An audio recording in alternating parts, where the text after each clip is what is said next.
to Cthulhu Confidential, and this is the Fathomless Sleep, where our intrepid private eye, Dex Raymond, will be tackling a new case and delving into the seedy side of LA's underbelly in 1937. So, Dex, do you want to introduce yourself? Dex is your archetypal hard-boiled private investigator.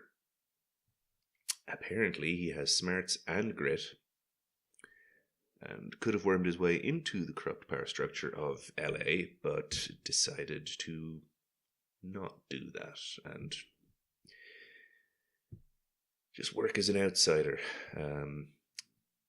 quote-unquote righting wrongs for a modest fee plus expenses.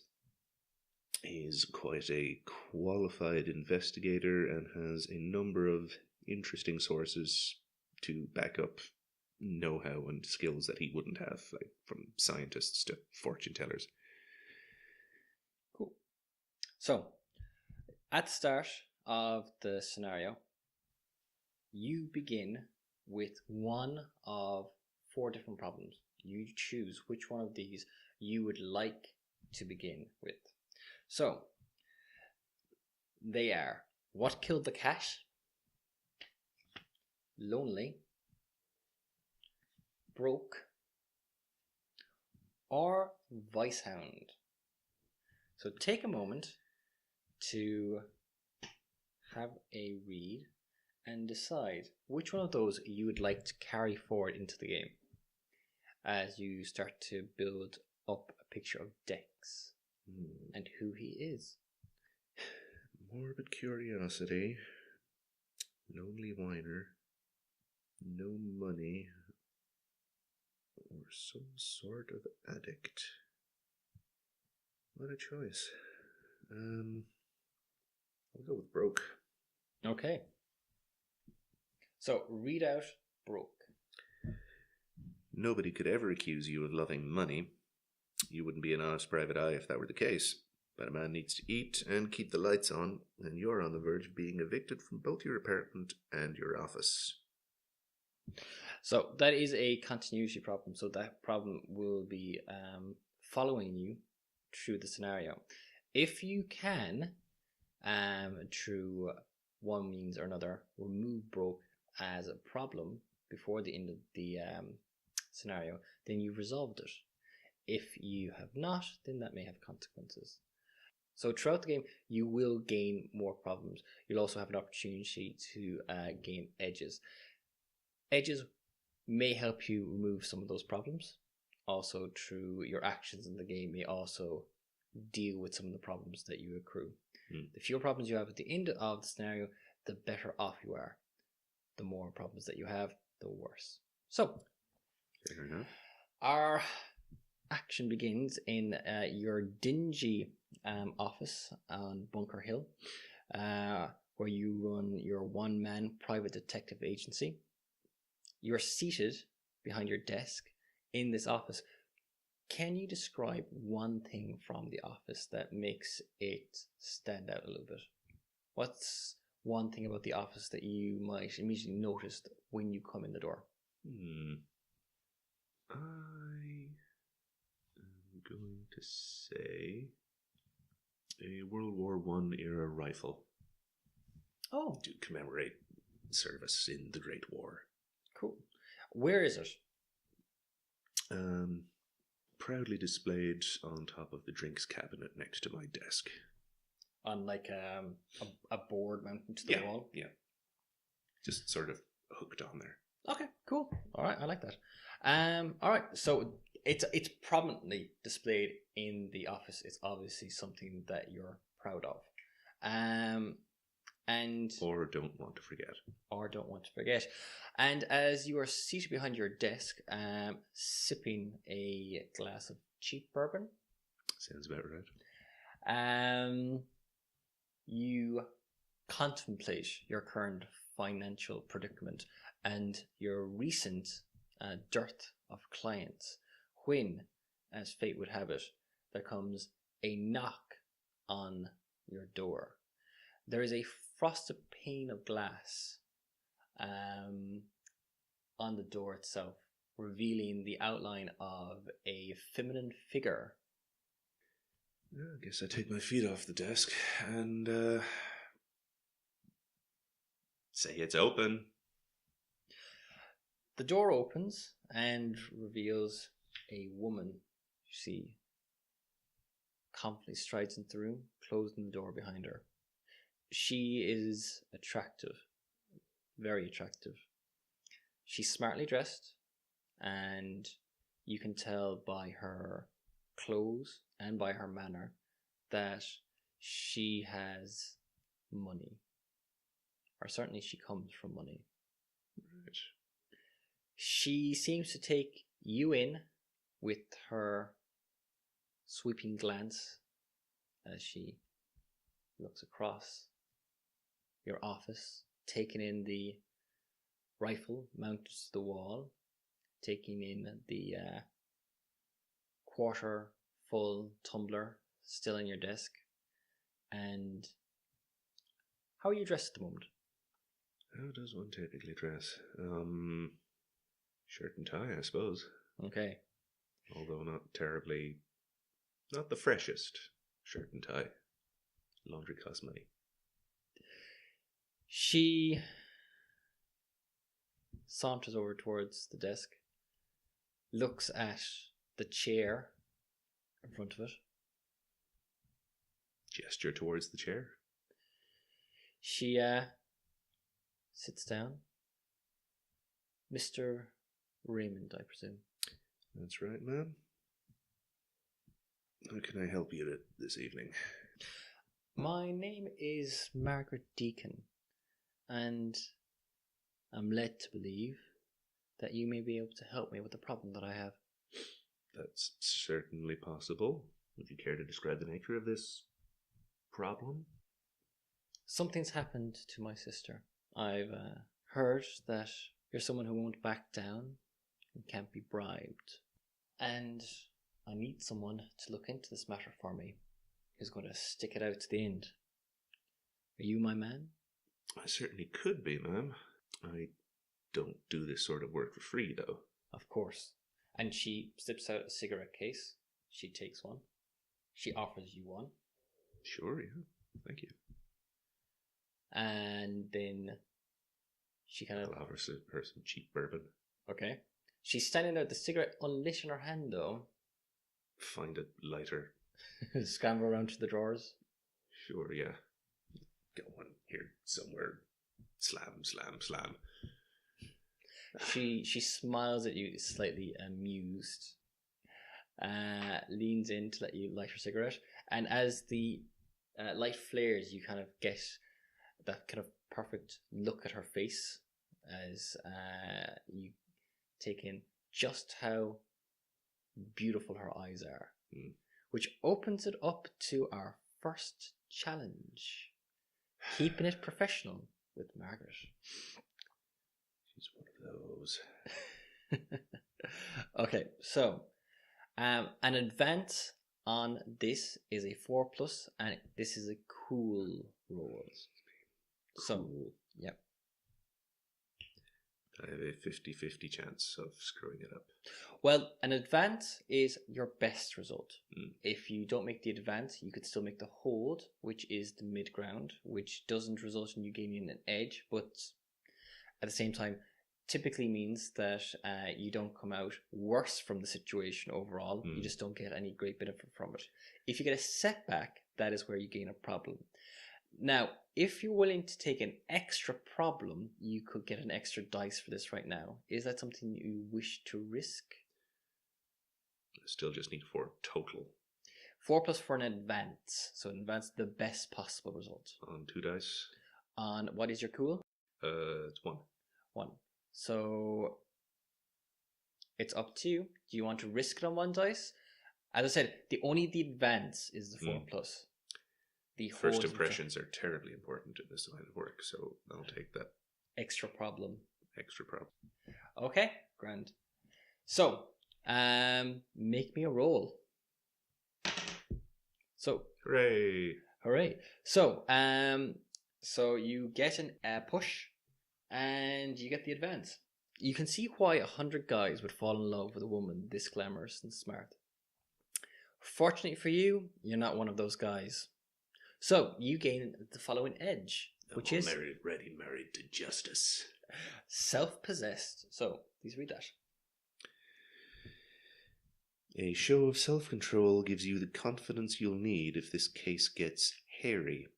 Spend for an extra die on cool or stability, or for a +2 bonus to any other general mental test. So you can put that to one side and just remember that you have it. Doesn't sound like a problem. However, no, that's your edge. The problem that you have willingly taken on, however, is sourpuss. Please read this. I feel like this is some sort of intervention instead of an RPG. You tried to stay cool, but you overplayed your hand. Instead, you made yourself out to look like a hostile chump. So much for your good mood. Until you haul off and clock someone, you can't spend pushes on interpersonal abilities. It's me.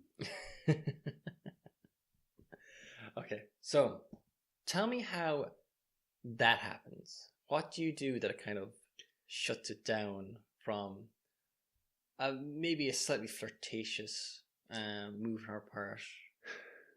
I think it would be a giant rolling of my eyes.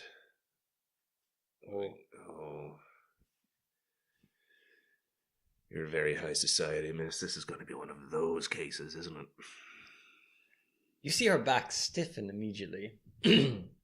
But then she sits back in her chair, takes a drag from her cigarette. Well, let's keep this professional then. What do you need me to tell you? Any relevant details about your sister would be a good start.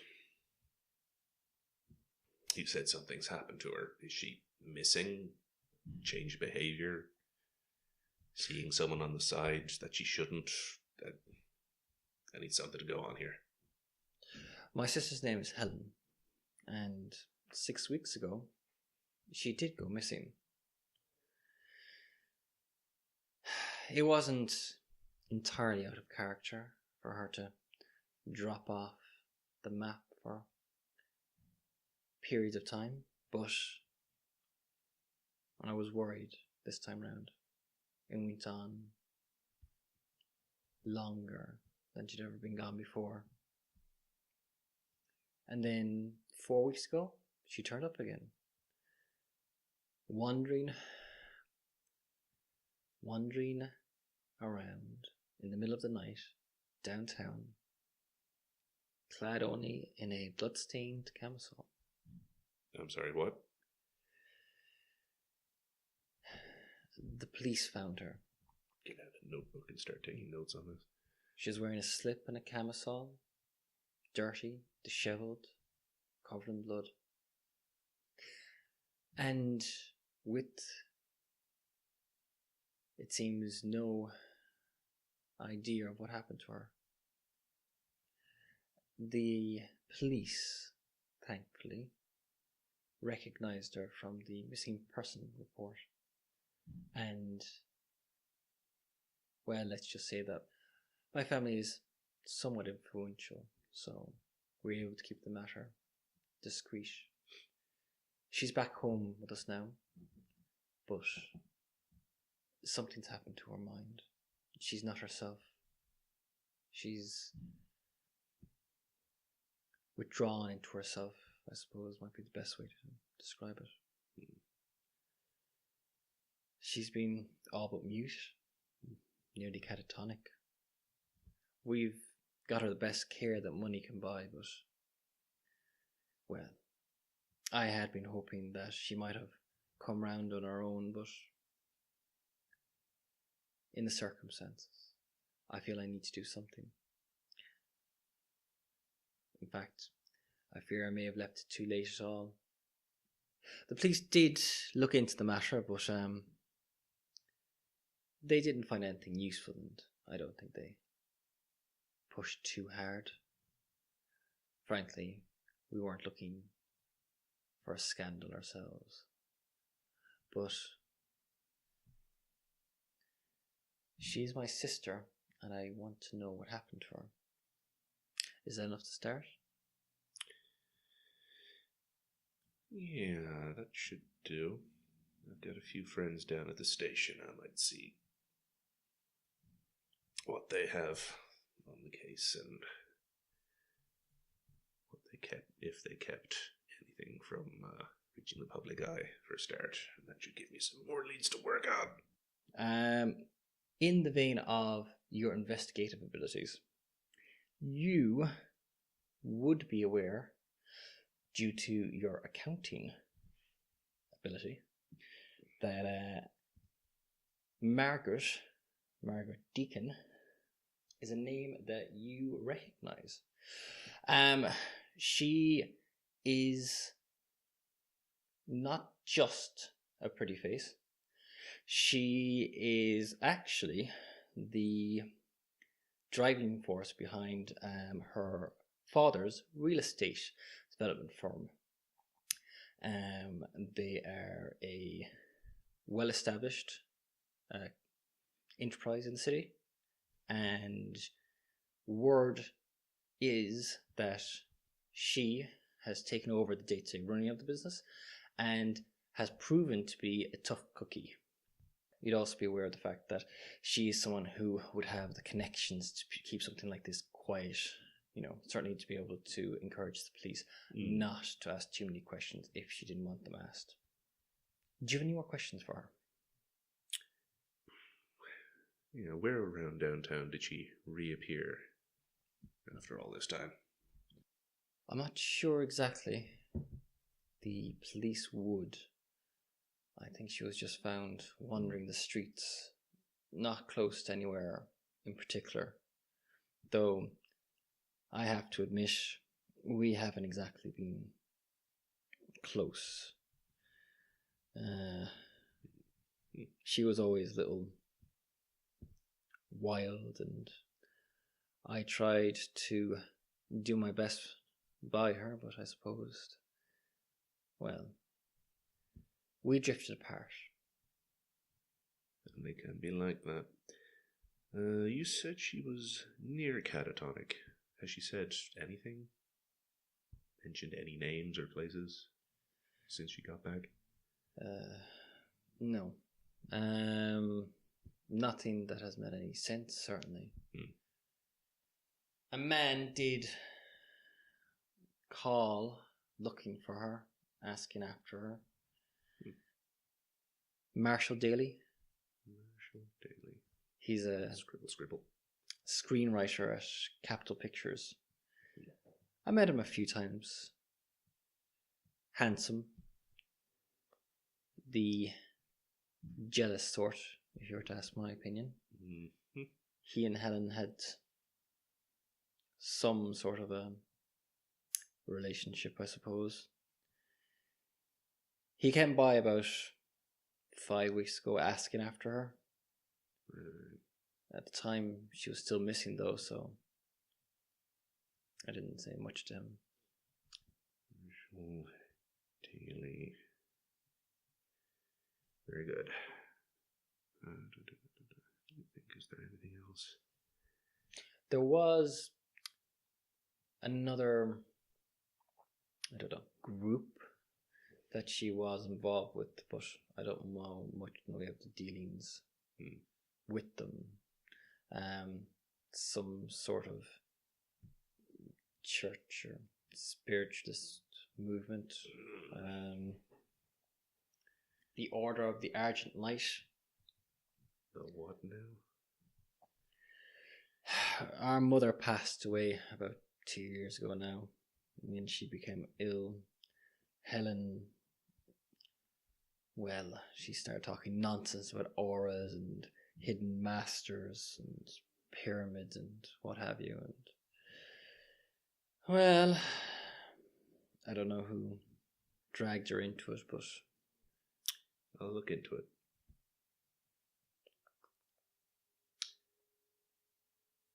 Are you aware of any, I don't want to say the word enemies, but people that your sister knew who may not have seen eye to eye with her? No. No, I know she was a little wild, but no. I can't imagine why anyone would want to do this to her.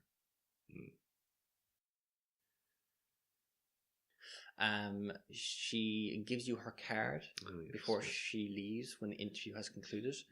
Oh, yes, I would have to mention my rates. Yeah, I'll say that you briefly discussed the financial arrangements regarding the investigation. She seems more than happy to accept the rates that you quote. Your relationship seems to have kind of started off on a very much professional basis. Frosty. She's not exactly frosty. I was talking about myself. Yes, you may have come across a little. But maybe rich people always have the weirdest cases. Maybe you just need to work out some anger. Okay, so that takes us to what are we doing next? So the interview concludes. She leaves the office. What's your next move, Dex? Finish my bourbon. Done. And would Ted Garrigan be in the station this hour? I'm going to say... If not, I'll just leave a message. I'd like to meet him for breakfast. Okay. I think that we're saying it's early enough in the morning. Mm-hmm. Yeah. Oh, right. Like it's 10 or 11. That puts the scotch in context. When you get through to the station, you get through to his desk. Excellent. Ted, it's Dex here. Dex, what can I do for you? I just took on a case earlier this morning, and it's about missing persons. I was wondering if I could talk to someone who knew a little bit more about the paperwork. Okay. What's the name? Deacon. Deacon. As in Helen Deacon? As in the same. Well, I'm not wrong in saying this, Dex, but aren't you a little late? If I'm not wrong, I think they found a Deacon girl, didn't they? They did. In an interesting state, if what my client told me has any merit. I'm looking into what happened to her before she was found. Fair enough. I'll tell you what. I'll see if I can find somebody who was a little bit more involved in it. I know some of the details, but only in broad strokes. I'll give you a call later on. Perfect. All right, Dex. Thanks, Ted. And try and keep your nose out of trouble. You know me. Okay. Phone call ends.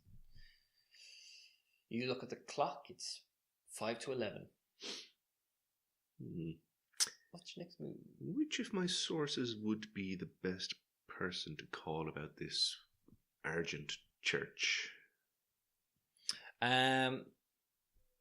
Well, immediately the person who springs to mind is Madame Eva, who is your first port of call when it comes to matters of the strange and unusual. And certainly she is probably the best reliable source of information that you know of when it comes to LA's occult scene. She is normally found at her storefront palm reading joint on Hollywood Boulevard. So you should be able to find her there this morning. She's normally there during business hours. Cool. Conducting palm reading, seances, etc., etc., etc. You have known her for a while. To start with, you know that her real name is Peggy Malone, and that she's someone who you know is a grifter, but she's a professional about it, in the sense that she has no problem with swindling those who can afford to be swindled, but she'd never actually take a dime off somebody who was, in real trouble, or who was, who wasn't in a position to be able to afford to ask those questions. Con artist with a heart of gold, sort of thing. You think she's got a decent streak about her? Yeah, right. She may be a little ways away from a heart of gold, but she certainly does have a heart. And you have a history together. So why don't you tell me, what was it that actually brought the two of you into contact with each other? Tell me how that came about. Well, the previous high society case I took on that had me rolling my eyes in front of Ms. Deacon there may just have involved Madame Eva. Okay, all right. Was it something where there was something genuinely mysterious about it, or was it somebody pulling the rug over somebody else's eyes, or how did she fit into the picture? Let's say this high society client was, not to put too fine point on it, a nutbag. Okay. And was hiring psychics instead of detectives. Okay. So did Madame Eva... She got in a little over her head. And did she turn to you for assistance? May just have turned to someone who calls themselves a professional. Very good. So she owes you, to start with. Owed. I like to think it's been settled since then. Perfect. That's great. Okay, so you head over to Hollywood Boulevard, and you find the open sign on the storefront door. So you stride in. In I go. Okay. As you do, crystals tinkle. Of course they do. As the door swings open, and you're immediately struck by the difference between the blazing sun outside and the nearly all-consuming darkness that envelops the store itself. Nice. Everything is shrouded. Heavy velvet curtains block out all of the light coming in. Once the door closes behind you, the only illumination comes from a handful of candles that are scattered about the storefront itself. There's a heavy whiff of incense coming from somewhere inside. There doesn't seem to be anyone else here at the moment,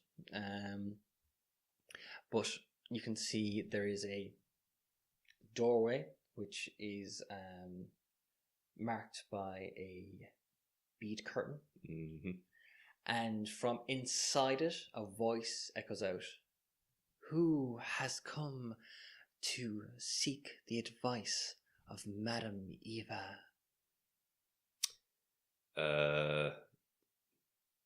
Dexter Raymond. You hear a muffled curse from inside, and then Madame Eva comes sauntering out from through the doorway, the beads swishing aside as she basically kind of half steps into the room and glares at you. I had a feeling that it was going to be one of those days. Hello, Dex. Sure you did. How you doing, Peggy?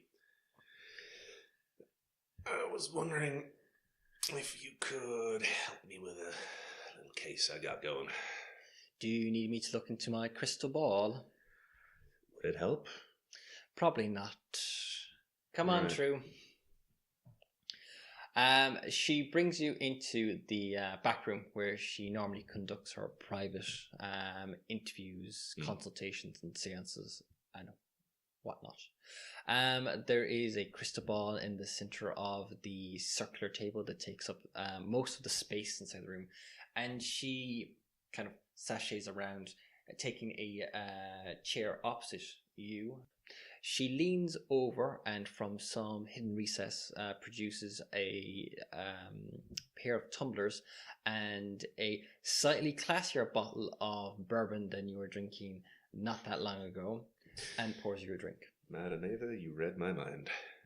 I say as sarcastically as possible. She is quite an ample woman, and she's in robes in silks, turban, all the accoutrement of the mystic. But if it can be culturally appropriated, she's got it. Yes. But in your company, she kind of seems to completely relax, and there's no hint of the mystic persona that she normally projects to her clients about her. She takes out a cigarette, lights it, offers you one. However, she lights yours. She looks at you. So, what brings you here? I'm looking into a missing persons case. One of the leads I have is that she was getting involved with some New Age church of some sort. What do they call themselves? The Argent something or other. Okay. I was wondering if you knew anything about these enlightened individuals. She kind of seems to think for a moment. Well, I presume it's probably the Order of the Argent Light. That's the one, yep. I've heard of them. I don't know an awful lot about them. They're run by a woman called Clara Nebel. She's their spiritual leader, I suppose. They operate out of her chapel, which is more of a bungalow that they've refitted for hermetic spiritualism.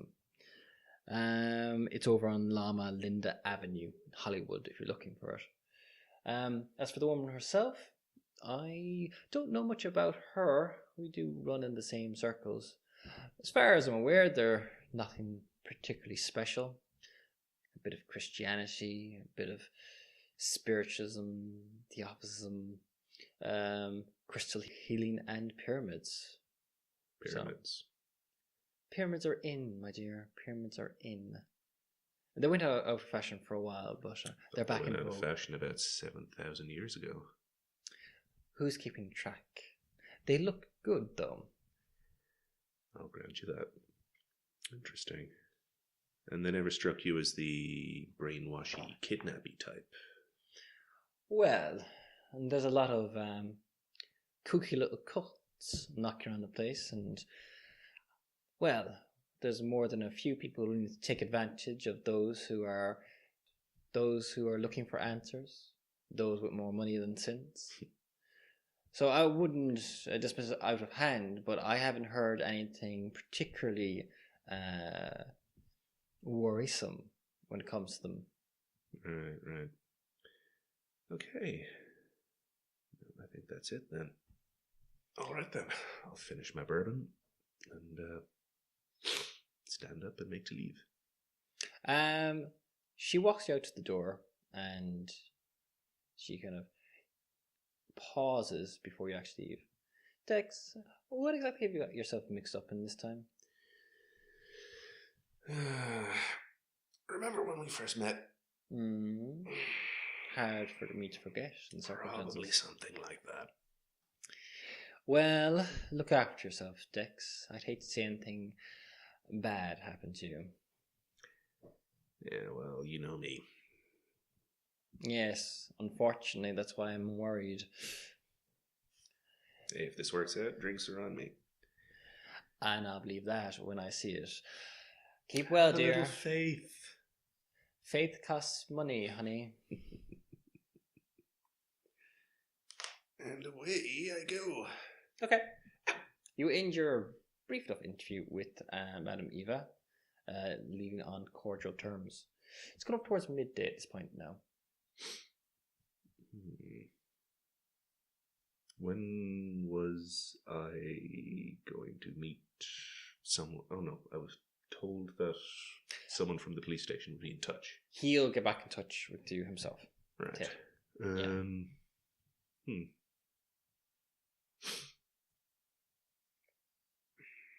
I suppose the next obvious place to go is that church bungalow thing and ask what they knew of what's her face. Okay, cool. Helen, wasn't it? So the woman in charge of the church, according to Madame Eva, is a woman by the name of Clara Neville, and the girl who you're looking for is Helen Deacon. Yeah. So you have the address. So do you head straight over there? Might as well. Okay, cool. It's too early to be drinking. Apparently not, since you're on your third bourbon It's 5 p.m. somewhere. You find the chapel without any difficulty. It's a Pueblo-style bungalow on Loma Linda Avenue, and you can see that there's a sign outside that marks it as the Order of the Argent Light. It appears to be open to the public. I'll wander in. If they have any pamphlets, I'll start browsing them cynically.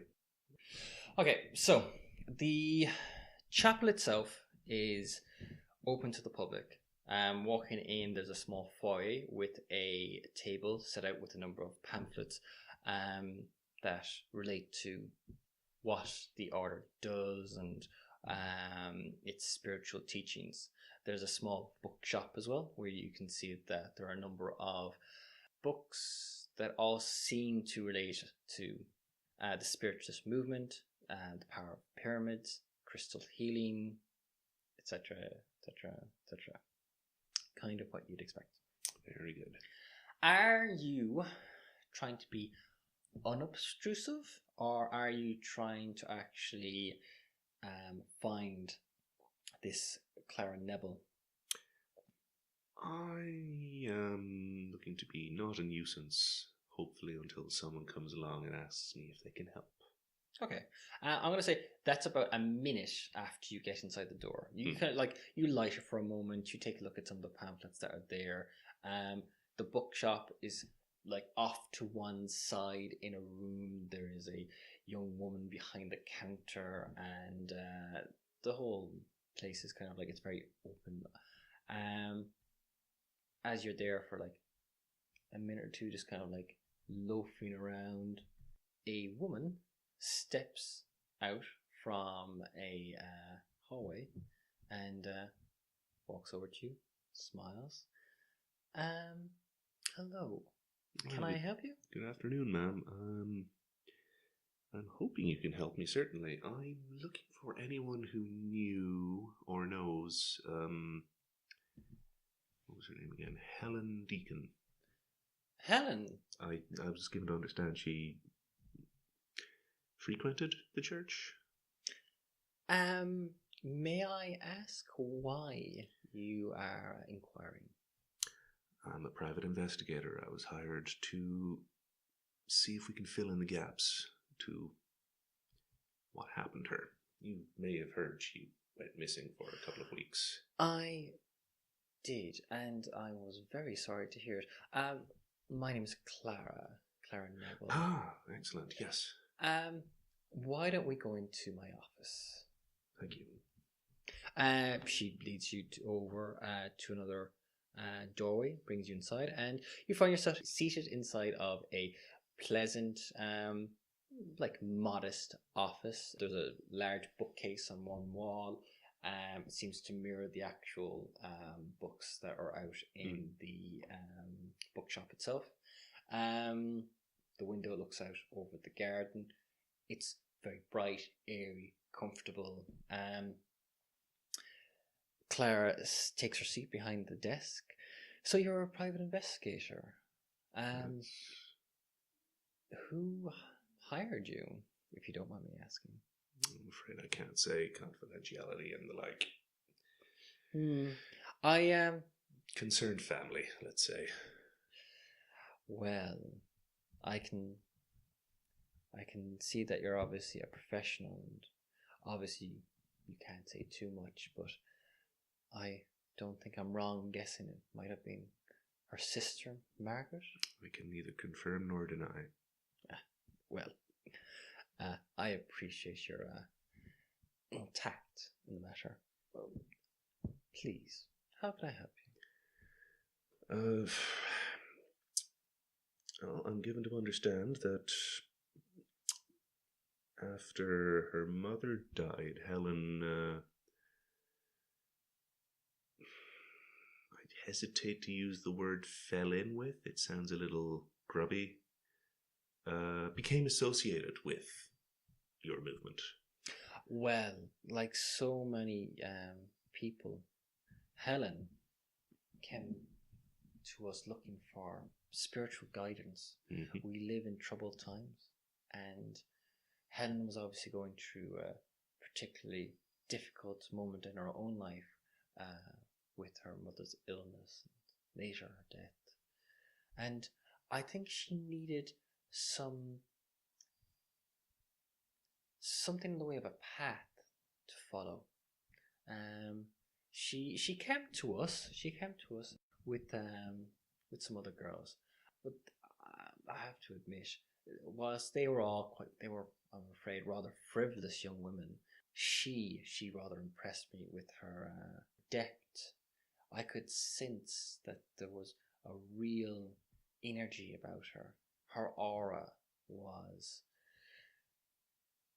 impressive, and there was a lot of potential there. So it has been